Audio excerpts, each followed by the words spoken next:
Tell she got music.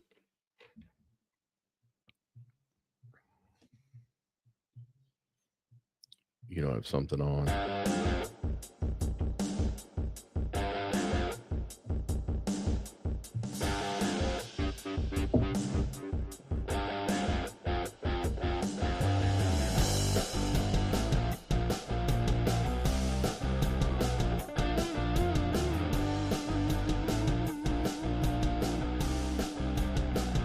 .30 a.m. 1039 FM, Jocks, Huntsville. This is the Off the Bench College Football Show. As I miss on that fader again, we're still waiting for radio over here, having a little technical difficulty there, getting it started over there. But we'll be on there as soon as we can. Of course, another morning of Saturday, waiting for college football to return to us. The long-awaited wake as we are moving from blistering cold weather now to moderately warmer weather.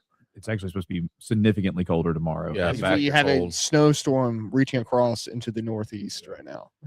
So I'm tired of this back and forth stuff. Can we just Let's get to the summertime. I think that's what we're all waiting for. The breaking news this morning: a judge has denied Joey Aguilar for another year of eligibility, which meaning he is no longer eligible to play college football anymore. Allegedly. We'll see. Do you hear Rocky Top playing? Is Rocky Top? I don't. I know. As a matter of fact, I don't. I think I hear birds chirping. Yeah, that's what I'm saying, man. Anytime you mention Tennessee, it's Rocky Top starts playing just magically, but I don't hear Rocky Top playing right now. Which means I guess more of a Dixieland delight moment then, as Joey Aguilar no longer playing football there. It seems like we're gonna have George McIntyre be the starter there. But we'll see what happens. Is the NCAA trying to put down bite? We're going to talk about how much bite the NCAA has in just a little bit with this new 1975 court ruling. I say new, but now it's coming out of the woodworks. The NCAA is trying to do something with it. Could this bring back the bite from the NCAA? It possibly could. But if it doesn't, then I think we're still going through this downward spiral. But maybe this is the time and chance where the power actually comes back in college football, to where there is a structure, to where there is a police department within college football, where they're actually doing something. Guys, if you want to get in on the conversation today, you can just hit us up right here on YouTube, right here in the comment sections. We'll read your comments here live as we go through the show. This morning, we're going to be writing you up all the way until 11 o'clock as we have just a fun morning, talk about college football, really college basketball, as well as we're writing all the way up to March Madness here in just a couple of weeks here. I think we're, 10 days away from March? Yeah. No, you're less than 10 days away. You're 7 days away. 7 days away from March, 28 days in February. Yeah. Well, you got to get your knuckles January, February. Yeah. Of course, this week, guys, is the off the bench verdict. Every season we see it. A coach gets 2 to 3 years, and then he is gone. Recruiting reset, system reset, staff reset. Are universities too quick to fire head coaches? Yes, coaches need more time, or no, results matter. Immediately drop your take, go over to our Facebook page at Off the Bench and leave a comment there. It's at the pin post right on the top, and let us know your thoughts on this. Are coaches getting fired too prematurely, and do they need more time? So first of all, the fact that you called a new court ruling that's 51 years old made me feel young all of a sudden. So I appreciate that. This was y'all's generation when this came out. I was 2. Hey, I was around, man. I was 2 years old. I was not yet even thought of. I wasn't a twinkle in my father's eye at that point. But so this Aguilar thing, correct me if I'm wrong. It's been a minute since we've talked about this. Wasn't there a guy at Ole Miss that they said couldn't play, and then what happened with him? Well, you're noticing to Trinidad Chambliss. He's eligible to play now, but he was said that he wasn't.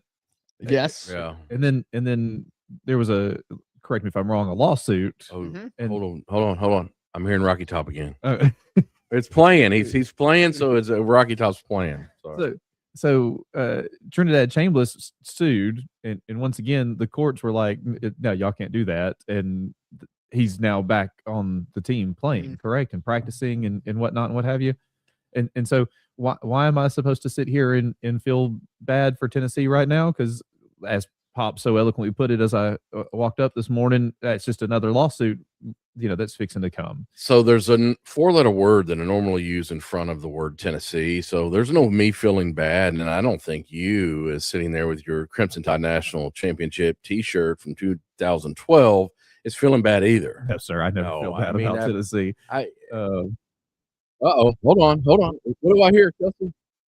Bringing us in, baby. Bringing us in hot. Coming back in radio, guys. Go. So I will say this as far as the lawsuits and everything.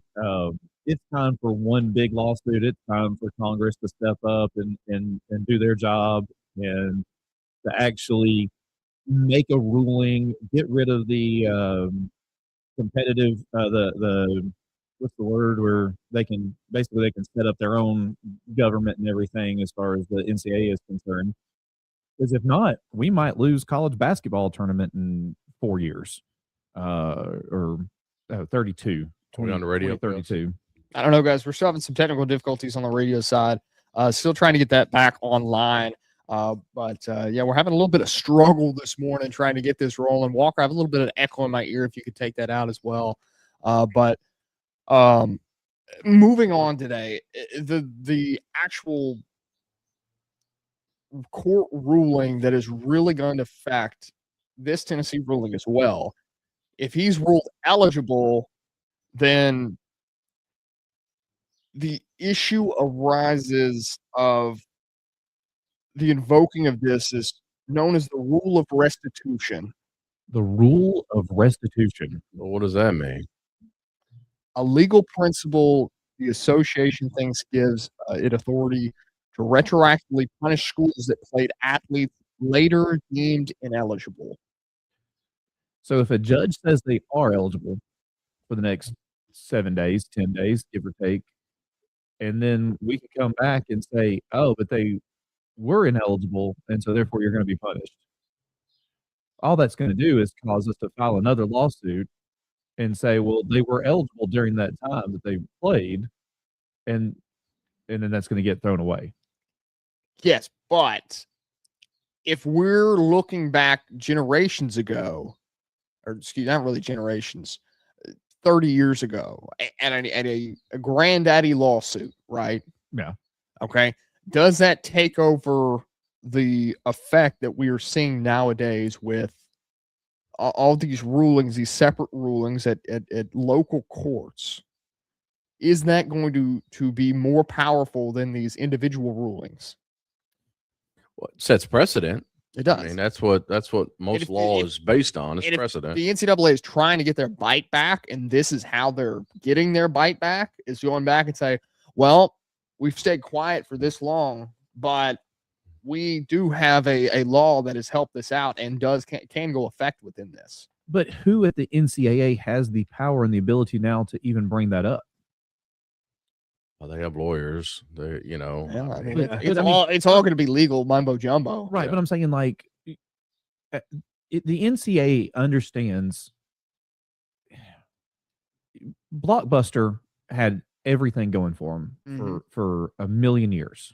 You got a pizza on Friday night. You went and got a movie. You went home. You watched the movie. You were kind. You rewind, and you took it back. And then all of a sudden, this new little person shows up. This little tiny company that's mailing out movies to people. And Blockbuster had the opportunity to buy this tiny little company for like dollars, like what I can pull out of my checking account right now. It feels like that, as far as they were concerned. And they decided, oh no, they're not big enough to do anything. They're not powerful enough. And now you can't find a Blockbuster unless you go to Bend, Oregon, which I think is where the last one is. And Netflix is streaming on your television for $12.99 a month, and everybody and their brothers got an account. And Redbox doesn't even exist anymore. And Redbox is gone. The NCAA is trying to hold on to what little power they have left. They know that the only thing that they have that's a moneymaker is the basketball, is the only thing the NCAA has. All it takes is for two guys, one who's in Birmingham right now, one who's in, I don't know where Tony Petita, the commissioner of the Big Ten, I don't know where he lives. I don't know where his home base is, whatever. The two of them one phone call and the NCAA is done. It's over. Yes, that's the theoretical belief that the Big Ten and the SEC both have more power than the rest of the country if those powers were to be combined, essentially. The SEC by itself would be the second most watched sporting in the country. You would have NFL football, you would have SEC football. Big Ten football would be third. The fact that the NBA, the NHL, and Major League Baseball make more money on television than college football does just is mind-blowing to me. The more and more all this stuff comes out, say what you will, if you want the 12-team playoff to hang around, or the 24 or the 36 or the 132, so that Auburn and Tennessee can both make a playoff, whatever you want to call it, the more and more this gets talked about, the more and more I'm seeing how little power the NCAA actually has. And there's two guys that can do it. So let's go thoroughly and look through this rule and see how much power the NCAA has actually left. So the rule of restitution, a legal principle the association thinks gives it authority to retroactively punish schools that played athletes later deemed ineligible. The rule can allow the NCAA to vacate wins, erase statistics, and fine programs if it ultimately prevails in ongoing eligibility lawsuits. Schools in the crosshairs include the University of Memphis, San Diego State, and Indiana University, each of which fielded players granted temporary eligibility by courts over NCAA objections. For example, Indiana played safety Luis Moore, who was ruled ineligible by the NCAA but allowed to play via court injunction, and he appeared in every game, including a championship run. If the NCAA wins, legal challenges and those injunctions are overturned on appeal, the association could force schools to forfeit games or otherwise adjust records.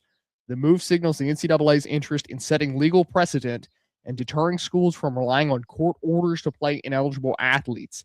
Even though vacating a national title is considered unlikely, the rule could have broader implications, as many athletes have recently received extended eligibility via injunctions, potentially exposing more programs to restitution sanctions. All right, so Kelsey, I got to ask. So this is the deal that's causing all the talk in college football this week, with Indiana vacating wins and Indiana vacating the championship. I mean, in reality, that will probably never happen. But here is another case where you've got injunctions, courts, judges making rulings on eligibility. Okay, and you got to wonder: is there any favor with those judges? Are those judges sitting at the 50-yard line of those football games? All those types of things. But come on, can we get the judges, the courts, the lawyers out of college football? Basketball, baseball, swimming, you name it. Yes, the easiest way to have done that, and we'll come back to Alabama because it's the easiest thing I can talk about right now. Yeah. If that was the case, you wanted to get judges out of it. The commissioner of the SEC, when the judge in Tuscaloosa said that Charles Bediako can play, the SEC commissioner could have made one phone call and said, but he's not. Yeah, I mean, and that judge had, lower bowl seats in Coleman, did he not? He does. He has season tickets. I'm sure he got a standing he does. ovation, which, I mean, but once again, the most powerful, the two most powerful people in college sports right now is the commissioner of the SEC and the commissioner of the Big Ten. If the commissioner of the SEC would have called Nate Oates and said, but he's not. Yeah. That's all he had to say. But he's not. He's eligible to play, but he's not.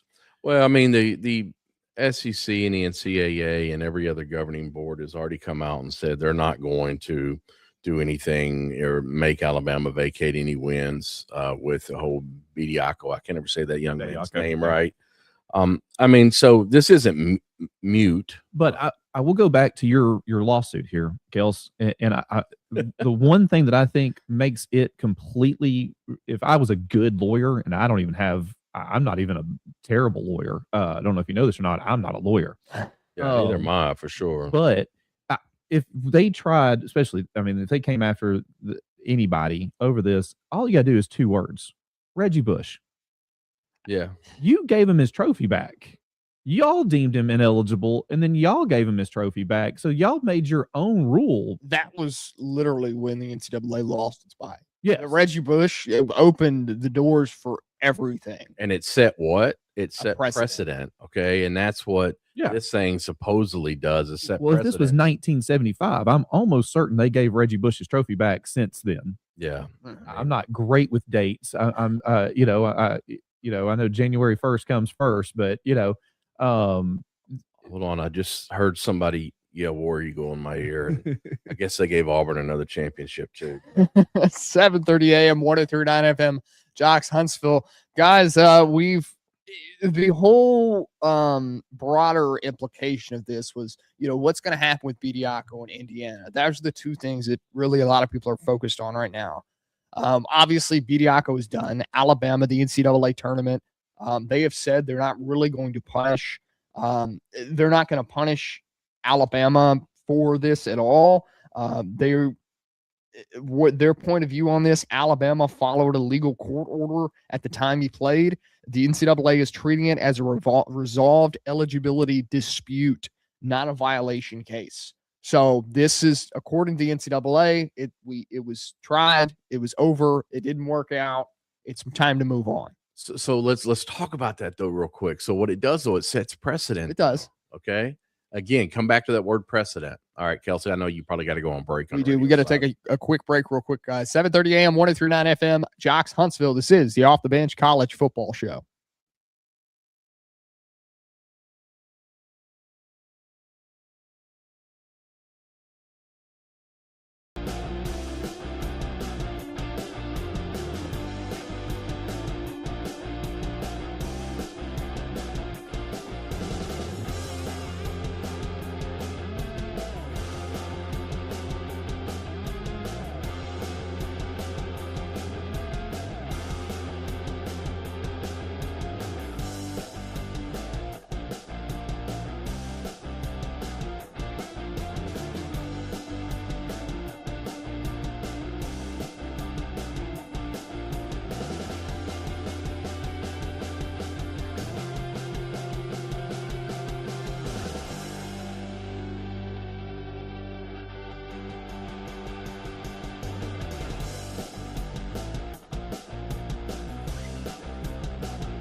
7:30 a.m. 1039 FM, Jocks, Huntsville. This is the Off the Bench College Football Show.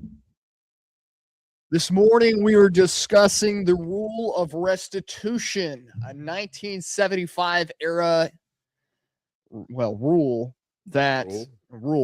court ruling that is trying to creep its way back up to present day. I believe that's called a law. Lawsuit. Law. Law. Yeah, it's a law. Once is the a courts law. have ruled on it, it's a law, right? And by the way, for the record, when I woke up this morning, didn't think we'd be using the word rule of restitution as many times as we already have this morning. I'd like to hear I would Kel have say taken it. that Kalshi bet. Say it 10 times fast, Kel. The rule of We restitution. don't have to do it. Yeah. It has returned to the modern day era of college football and trying to give some bite back to the NCAA.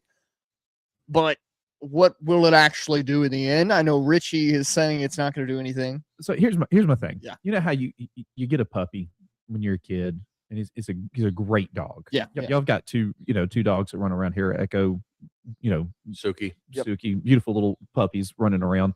They've actually got a little bark to them. They got a little bite to them. Mhm. And eventually at some point in time, if y'all take care of them, they're going to get old and and everything, and they may lose some of their teeth and they're not really going to have much of a bite left. They may still occasionally get a bark and try to chase a squirrel every now and then, but then at some point in time, and unfortunately, it's sad that dogs will get real old and they'll kind of get a little senile and they'll poop in the floor and walk into walls because they can't really see much anymore.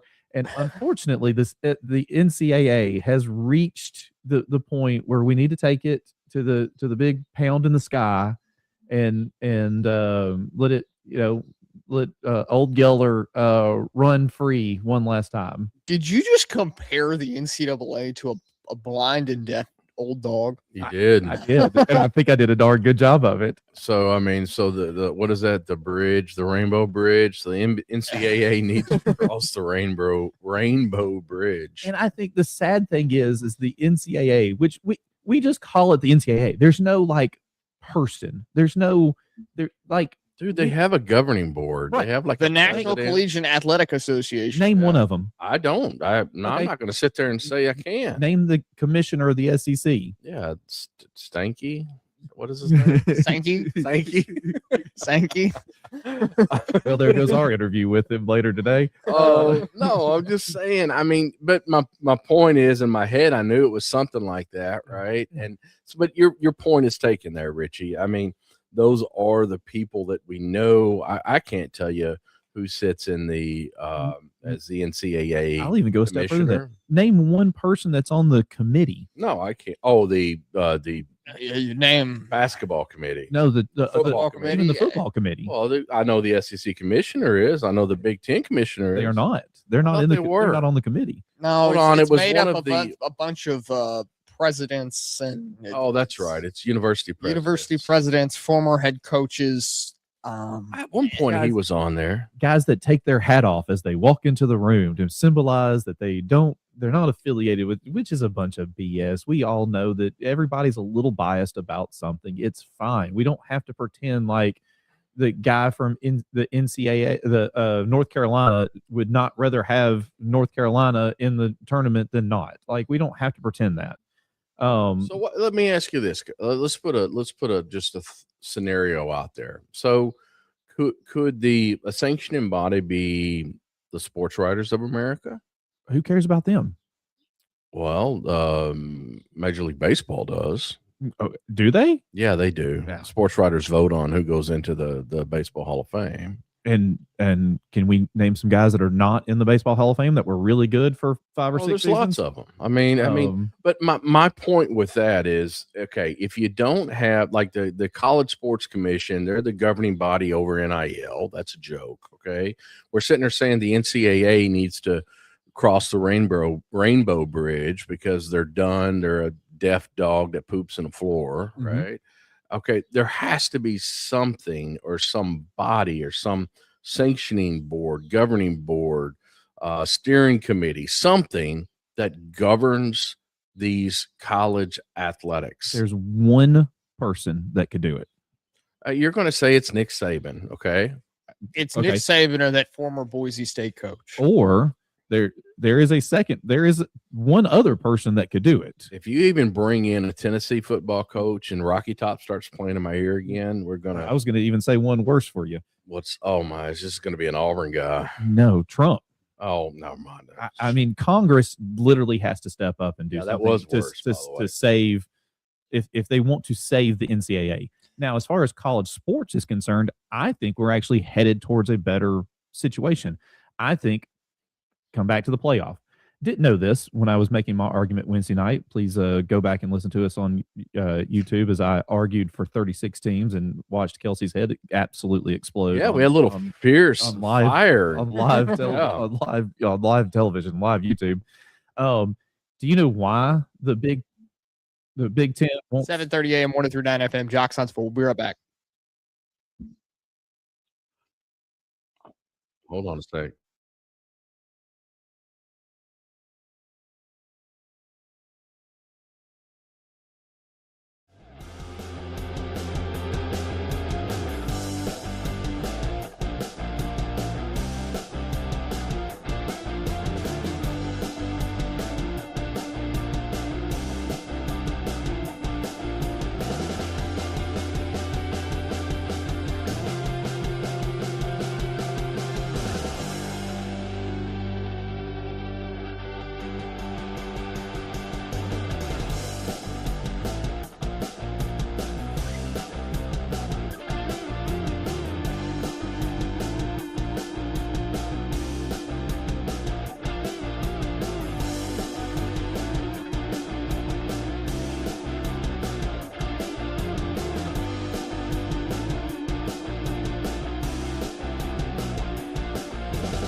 go.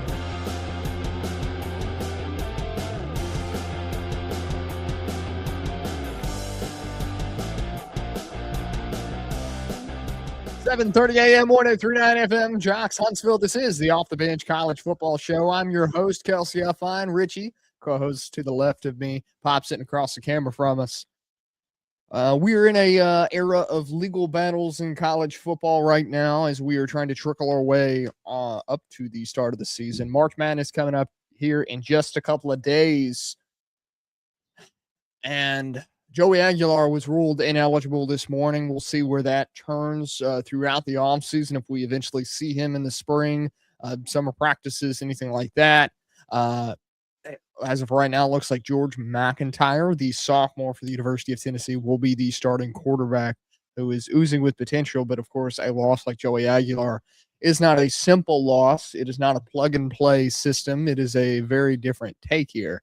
But as we do talk about Tennessee football, we do want to hit on something real quickly here. Somebody in this space of the name of Wes Rucker unfortunately passed away this week in a car accident. He has blessed these airwaves here at 7:30 a.m. 103.9 FM over the last couple of years, giving some insight on Tennessee football. And unfortunately, he was lost this week. And we just want to give our prayers to his family. We know he had a young daughter on the way as well as his young son. But unfortunate things happen. Sometimes it is some real life things happen in the sports world.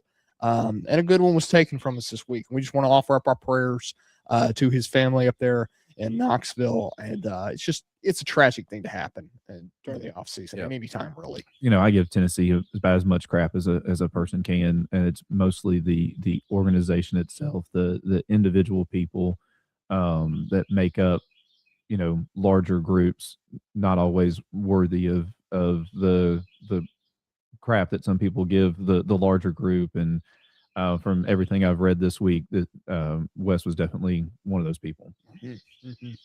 I had the opportunity to talk to Wes a couple times off the air. I've been producing here for the for years, and so it was I always try to take my conversation seriously and try to, it's always an opportunity to talk to these people. And I luckily had a couple conversations with him over the years. But Wes Rucker, it's an unfortunate loss here in the college football season, riding up to the college football season. But of course, he will be missed. And I guess we kind of have to at least get the Vols one win this season. Yeah. Wow, I don't know about that. Okay, well, the rivalry runs deep, but we do want to offer our condolences to Wes Rucker over there. Sure. Do they play Auburn this season? Yeah. Well, all right, we'll let them get one. Yeah. We were talking before the break. We were discussing something I learned this week about the possible playoff expansion. Yeah. So the SEC wants to go to and stick to 16, and all of a sudden, out of nowhere, this alleged leak. I think it was bold and printed on billboards. It wasn't a leak. That the Big Ten wants to go to 24. And then I even argued 36, which made your head explode, which was kind of fun to watch on live. Do you know why the Big Ten wants to go to 24? Well, I mean, it more money. That's the simplest answer. Media money, probably. Media money. That's the simplest answer. Well, a wise man once said, "More money, more problems." But do you know the actual legal reason they want to go to 24? No. At 16, we can go to 16 at any point in time. Nothing changes with the current contract. Yeah. So ESPN has full rights of everything up to 16. If we go to 24, it completely reopens the negotiation and would allow somebody, I don't know, maybe Fox, to start bidding on some playoff games that they don't currently have. And I don't know if you know this or not, but the SEC and the ESPN are real buddy-buddy.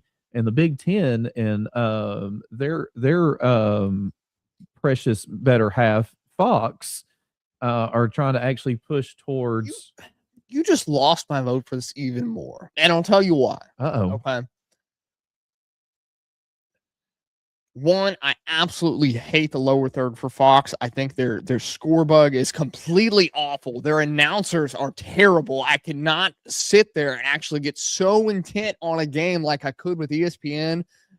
Or CBS is a whole nother story. Absolutely love them. Growing up on the youth of You Vern like- Lundquist, I hate it. Vern Vern, Lundquist. it's I use another 4-letter word with Gary, and you know that. I know the hatred with Gary, but Vern Lundquist is amazing. We will never speak ill of Vern Lundquist on this show. Okay. only on the 16th green will we speak well of Vern. So you don't like the big Fox noon kickoff? No, you can take me off the big Fox News What's the guy- kickoff. I will stick with ESPN. I will stick with Herbie, with Fowler. What's the guy on Fox that like a first down sounds like? I could not remember his name. They get a first down and it sounds like there's been a I don't think he's with Fox anymore. Oh, I don't know. Mhm. But it sounded like the Premier League just scored a goal in overtime to win the Euro Cup, and it's Go! it's like, dude, he just got a 3-yard rush. Like, you need a blood pressure So medication. you could take me off. I don't want Fox on. But, So on the playoff. reason the NFL Yes. is so successful is it's Fox, it's ABC, Mhm. excuse me, Fox and CBS are the two big. Yeah. ABC/Disney/ESPN/ whatever you want to call them is the Monday night game, Mhm. and then NBC has the Sunday night game.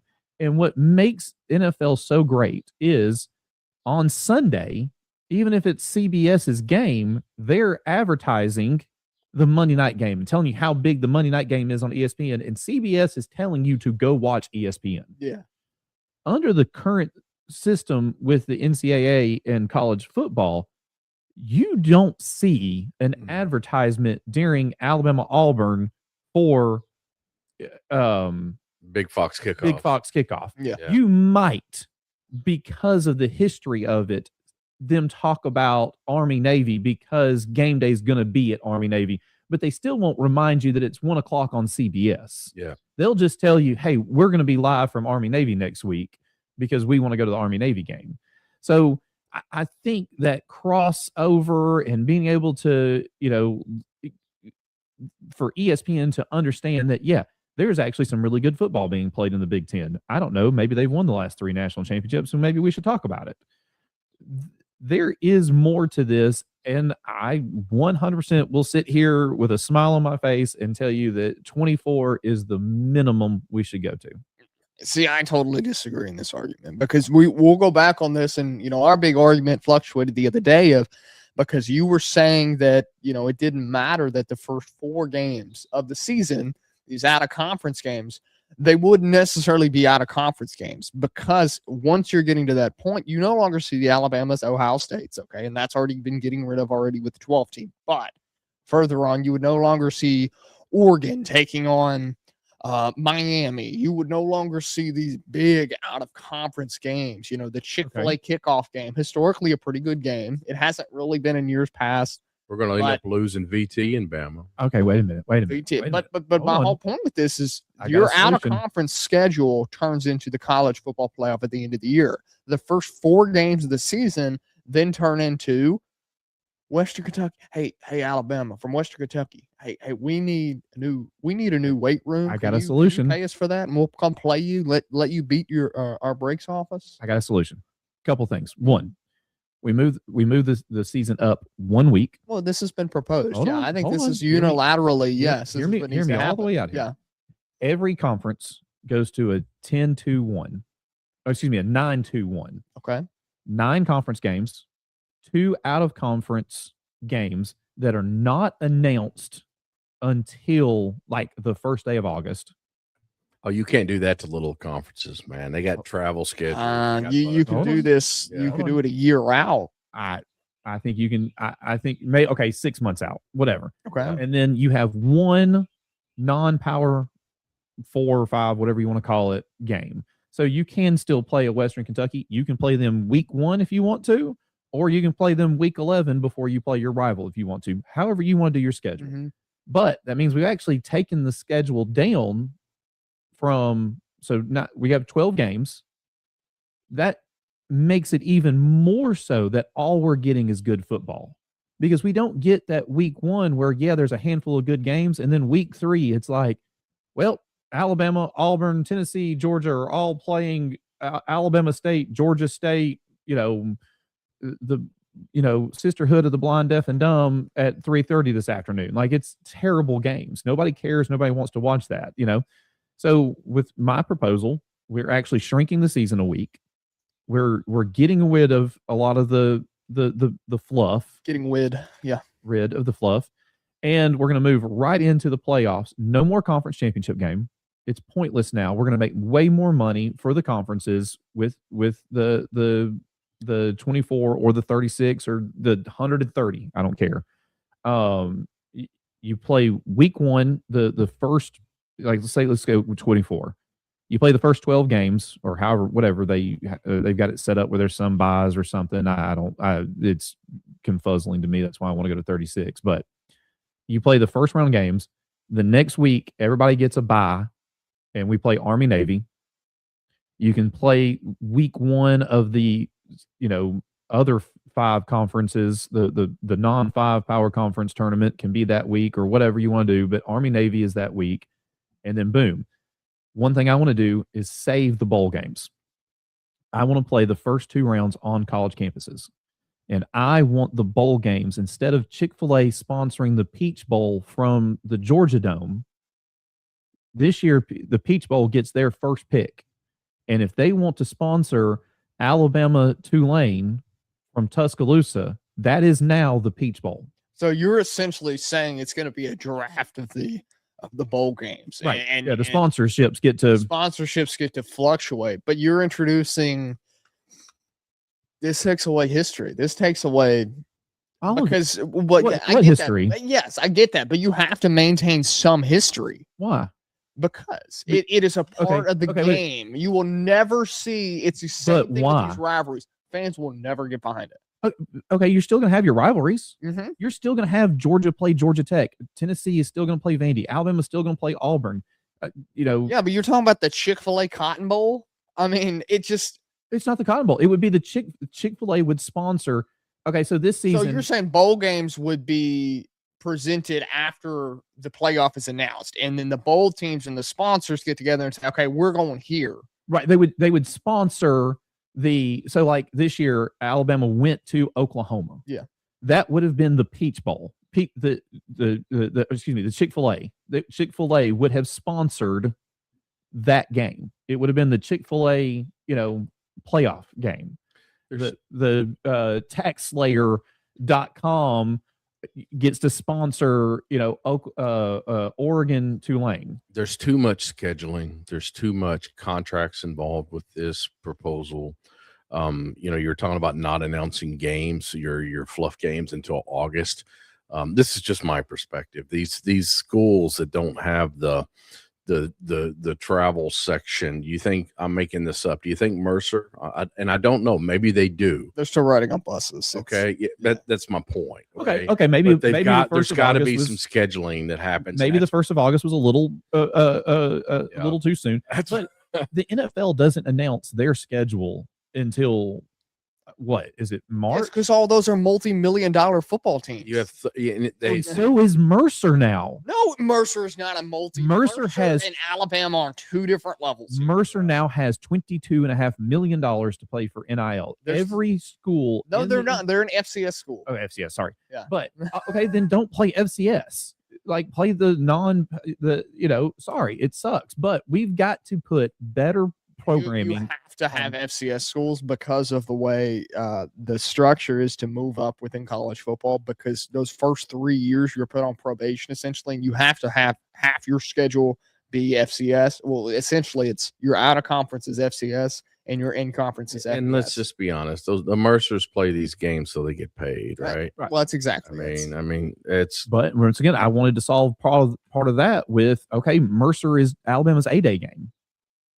I'd love to see that. Yeah. I'm totally fine with that. Bring in the lower Alabama. Play it as a normal game, but the risk you have is players getting injured. I mean, that's it. 2-hand touch flag football. Oh, come on. Well, I mean, I'm not going to Bryant-Denny and watching that. 7:30 a.m. 103.9 FM. Jocks, Huntsville. This is the Off the Bench College Football Show. We'll be right back.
CBS.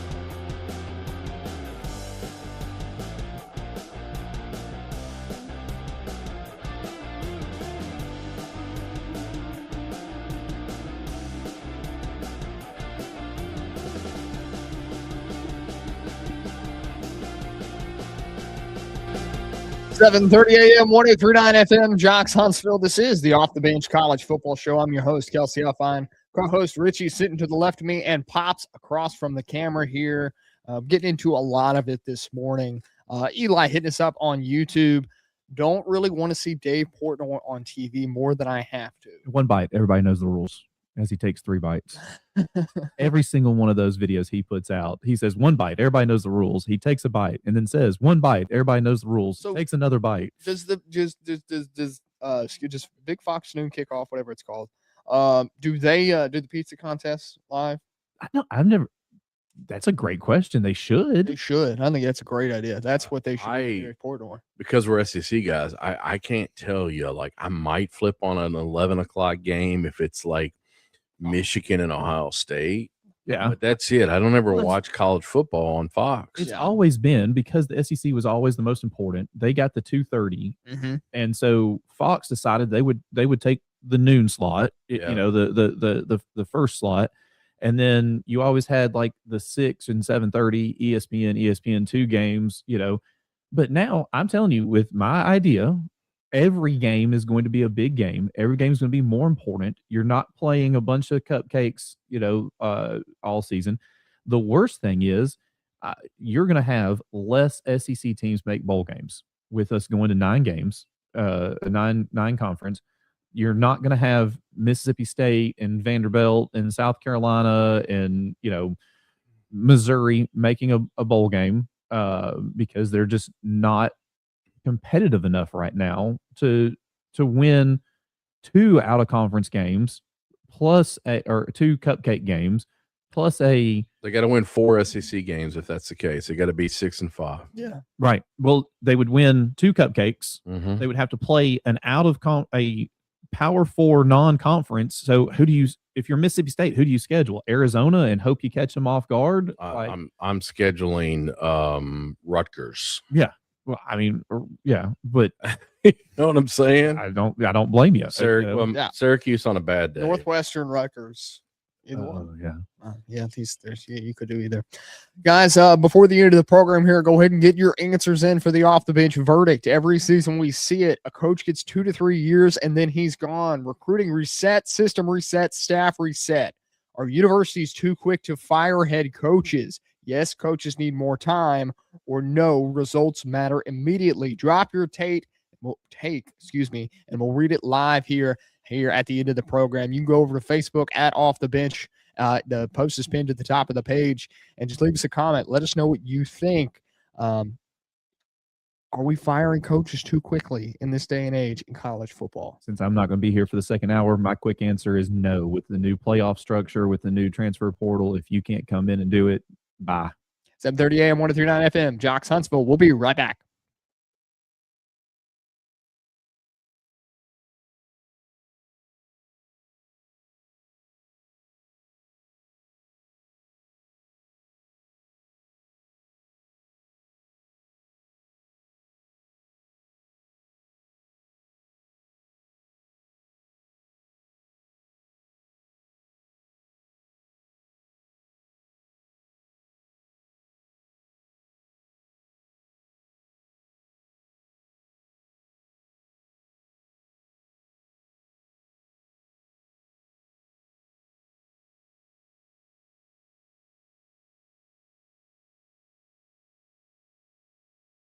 You on real quick. Give me a second.